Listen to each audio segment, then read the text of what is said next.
Bonsoir à toutes et à tous, bienvenue dans le journal IEJ pour cette nouvelle émission consacrée évidemment à cette 72e édition du Festival de Cannes. Nous sommes ici en plein cœur du village international et tout de suite voici les titres de ce jeudi 16 mai 2019. Il a vendu, tenez-vous bien, plus de 300 millions d'albums à travers le monde. Elton John est à l'honneur aujourd'hui à Cannes. Le biopic Rocketman de Dexter Fletcher sera diffusé ce soir à Cannes. Durant cette quinzaine, les croisières, les yachts et les paquebots affluent ici au port de Cannes. Ilyes Receveur et Pierre Metzinger sont partis au bord de mer, à bord d'un bateau pilote. Mais tout de suite, nous recevons Stéphane Bender. Stéphane Bender, bonsoir. Bonsoir. Vous êtes responsable de la communication de Film France. En quelques mots, pour nos téléspectateurs, est-ce que vous pouvez nous expliquer plus en détail le rôle de Film France ? Film France a deux rôles, deux missions. La première, c'est d'attirer les tournages et l'activité audiovisuelle internationale en France. C'est de ramener par exemple Mission Impossible ou Les Minions, qui, comme vous le savez, sont fabriqués intégralement en France. L'autre rôle, c'est de contribuer à mieux répartir l'activité audiovisuelle du cinéma sur tout le territoire national.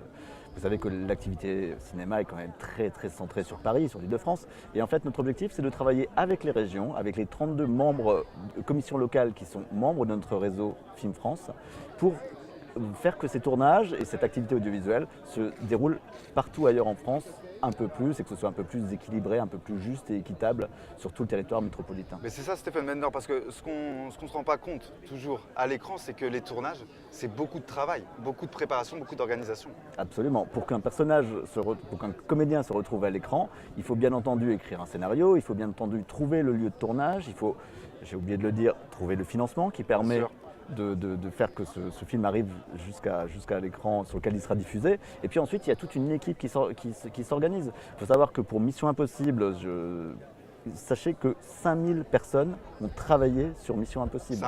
5000 pour quelque chose qui fait au final, je crois, à peu près 25 minutes d'images françaises. Ils ont tourné durant 1 mois et demi pour avoir 25 minutes. Bosser avec l'équipe de Tom Cruise, ça doit être pas mal, non ?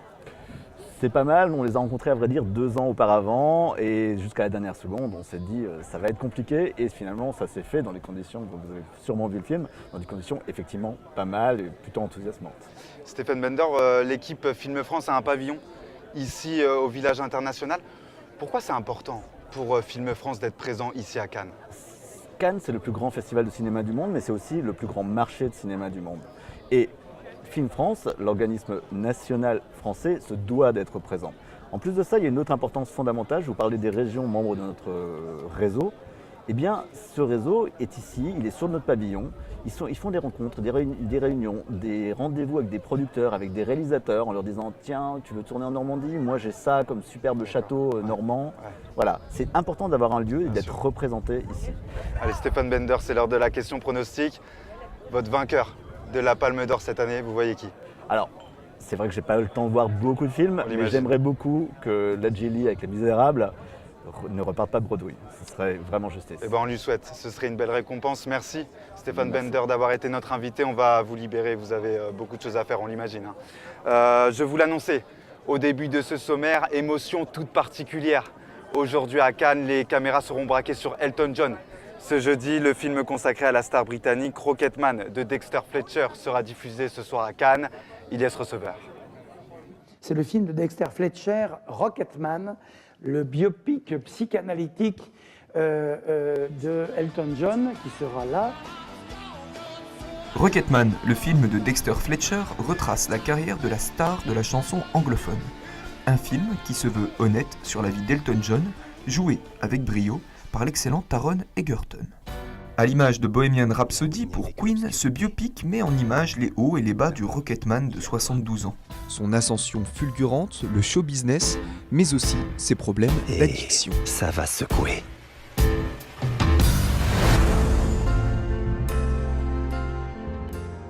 En septembre dernier, Elton John avait annoncé l'arrêt de sa carrière musicale à la fin de sa tournée. Après 400 millions de disques vendus et 5 dates prévues en France, l'icône pop de toute une génération pourrait bien tirer sa révérence sur scène à Cannes.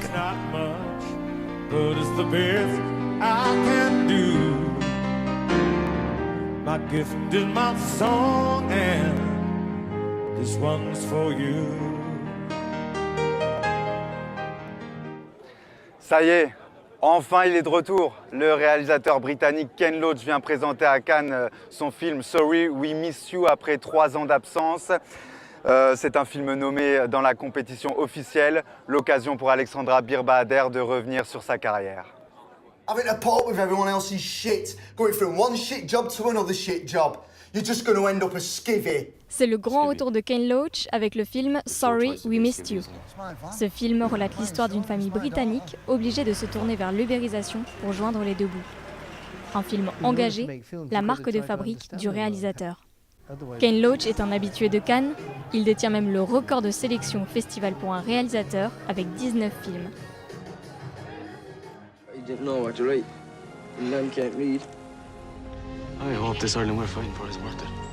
En 2006, il obtient sa première palme d'or pour le film Le vent se lève.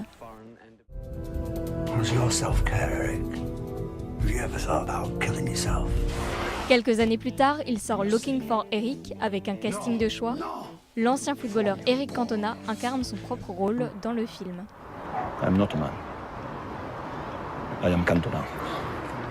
Un mot résume la filmographie de Ken Loach, l'authenticité. Le casting de ces films est d'ailleurs particulier, aucun acteur n'est professionnel. As always, we'd quite like to have someone that you don't know from other films, so that the film just is the man in the film. Ses œuvres aussi entre films et documentaires. I've had a major heart attack. I've been told by my doctor I'm not supposed to go back to work yet.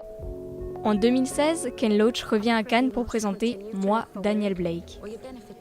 Là encore, le réalisateur traite de problématiques sociales.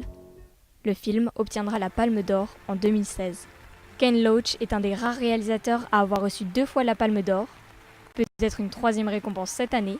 Réponse le 25 mai. Il n'y a pas que la compétition officielle. À Cannes, vous allez le voir, avec le Palme Dog.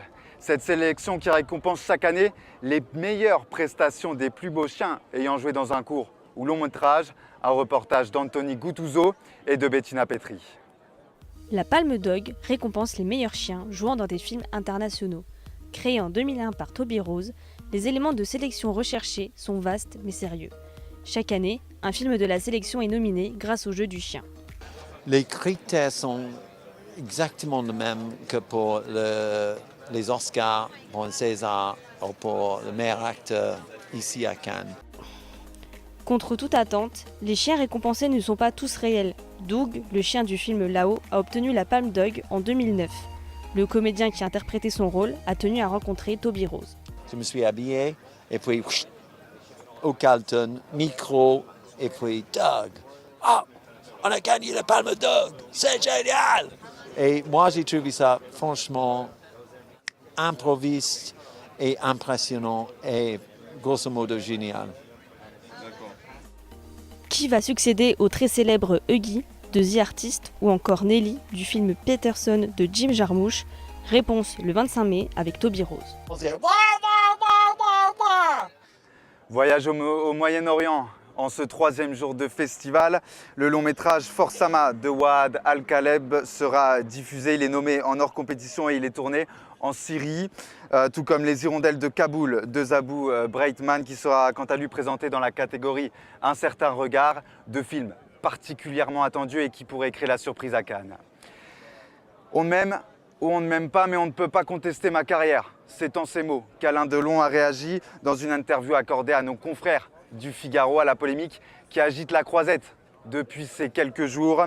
Une pétition avait été lancée avant le début du festival pour s'opposer à la remise de la Palme d'Or d'honneur que le festival doit remettre à l'acteur. En cause des propos tenus par Alain Delon et jugé homophobe. Je ne comprends pas ce que c'est ce truc, j'ai l'impression que son auteur cherche surtout à se mettre en valeur, a répondu sèchement Alain Delon. En cette période de festival, l'Institut national de l'audiovisuel joue un rôle tout particulier sur la Croisette.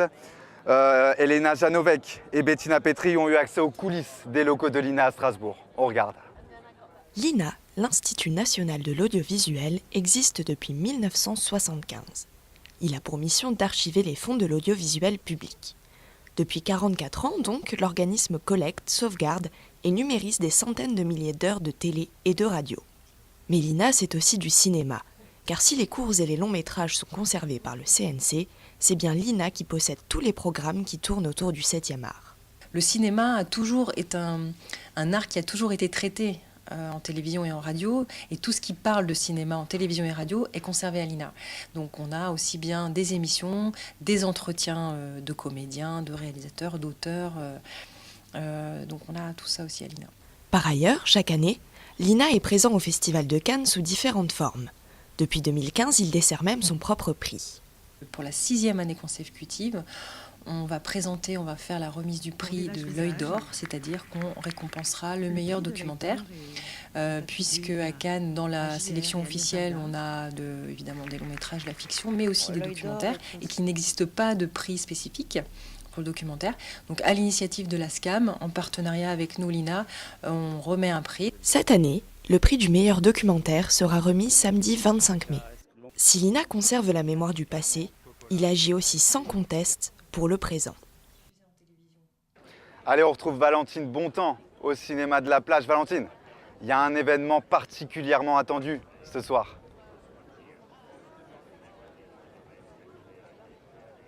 Oui Nicolas, soirée spéciale film franco-français. Derrière moi sera diffusée à partir de 21h30 La Cité de la Peur d'Alain Berberian en présence de l'équipe du film, notamment Alain Chabat, Dominique Farrugia, Chantal Lobby et Gérard Darmon. 25 ans, ça se fête et bien évidemment le public français sera au rendez-vous. L'occasion de découvrir ou redécouvrir le film culte des nuls. Je n'ai qu'un mot à dire, youpi. Bon, en tout cas, Valentine, on attend vos meilleurs pas de danse. Le cinéma de la Plage ce soir, 21h30, notez bien. Chaque année, tout au long de l'année, des paquebots affluent au port de Cannes et la cadence s'accentue durant le festival de Cannes. Ces géants de mer ont besoin d'export du port, pour amarrer en toute sécurité. Un reportage signé Ilyes Receveur et Pierre Matzinger.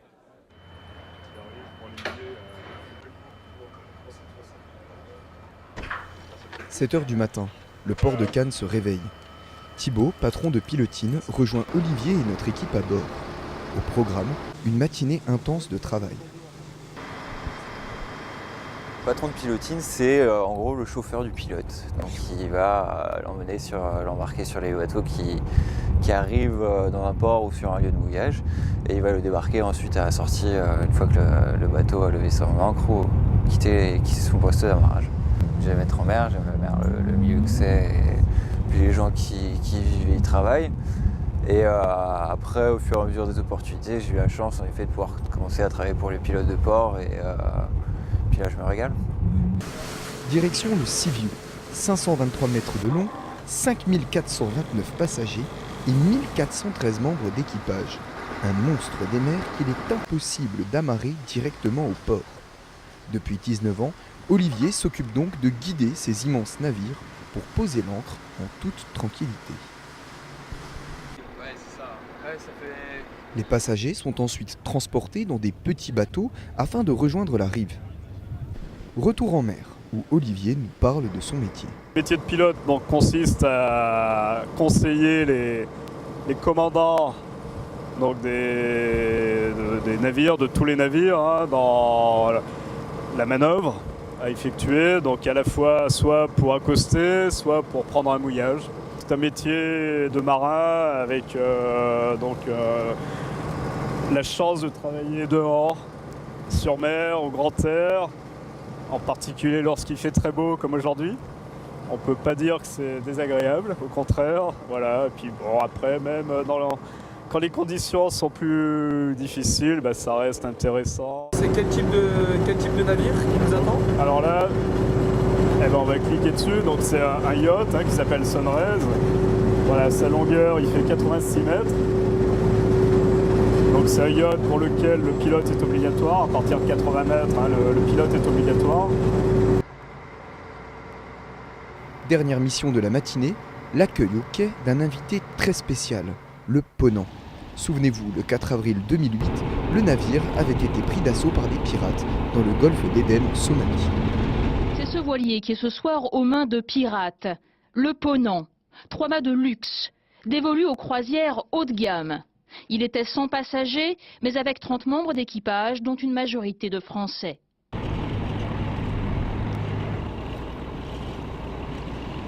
Mauvais souvenir. Depuis, les arrivées sont beaucoup plus sereines, comme ce matin à Cannes. Après une manœuvre bien maîtrisée sous les ordres d'Olivier, les quelques passagers à bord ont pu tranquillement rejoindre la croisette et le festival. C'est la fin de ce journal. Merci à toutes et à tous de l'avoir suivi. Pour le voir ou le revoir, ça se passe sur la page Facebook IEJ Strasbourg et IEJ Londres. En attendant, j'ai été très fier de vous présenter ces 4 premiers journaux. Demain, je vous laisse entre des mains expertes. Alexandra Birbader, le mot de la fin. Bonsoir à tous, je suis très heureuse de succéder à mon collègue Nicolas Laurent. Je vous donne donc rendez-vous demain soir, 18h30, pour un nouveau journal. En attendant, passez une très belle soirée.